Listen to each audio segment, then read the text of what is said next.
Well, goodbye, 2021. I want to thank all my friends and YouTube subscribers for bearing with me. It's been a while since I put anything out. There's a lot of things that have gone on. Um, I was retired. I retired out of a major airline as a pilot and was enjoying my retirement, focusing on photography and video. Um, we also had a family business for a number of years, and my dear brother-in-law did the accounting portion of that. Um, he fell ill this year and passed away due to pancreatic cancer.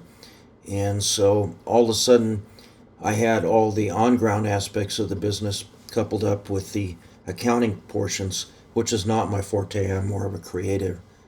So I had to go and learn that aspect of being a businessman, and I consider now that I work full time. It's a good thing to have the blessings that we have. We're positioned in three different states, and the only trouble is I live in a four state. I live in the state of Missouri, so this is a logistical situation. We've had a couple other challenges. Our longtime management team stepped down. They've been with us for 20 years and they've been great. So, again, that kind of is something that I've picked up. And so I've had to learn a whole complete new industry, a way of doing things. And so my videos have kind of fallen off the face of the earth.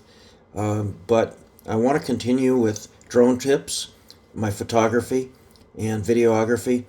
The last video I did was kind of something that was demo video for 4K, and it looks really good on my native 4K TV. We finally upgraded and bought a real 4K TV. So thank you for being along for the adventure and the ride. This video is titled, Why Do Not Use Digital Zoom on a Drone. I have a Mavic Air 2, and it offers in 1080p the features of 2x and 4x zoom, but you're so much better off doing the wide capture with the native camera and then going in post with a good editor. I use DaVinci Resolve Studio 17, and in that situation I go ahead and crop in as much as I need. The results are dramatically better. And I've been experimenting with my friends that have the Mavic 3, some of the YouTubers out there, and they have the top camera on their drone, and they've had the similar results with very soft images using digital zoom. So if you can't do it optically, you're better off to do it in post in a good editor. So that's my tip for today, and I'll have some examples in the video. Thank you. And one more time, I want to wish everybody a happy new year, a blessed and prosperous year ahead for you all. And again, thank you for watching.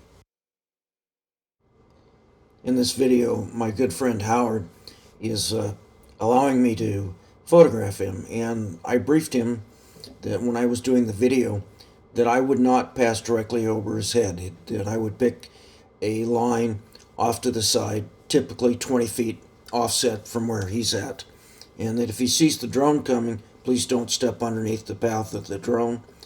And so I generally, in accordance with the briefing, do not fly over anybody that's part of my crew.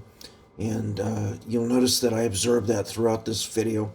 I wanted to show my practice of just flying manually, but also I wanted to show the advantage of filming in normal full screen compared to doing the digital zoom that the Mavic allows. So I thank my friend Howard for being patient as I used him as a video subject here.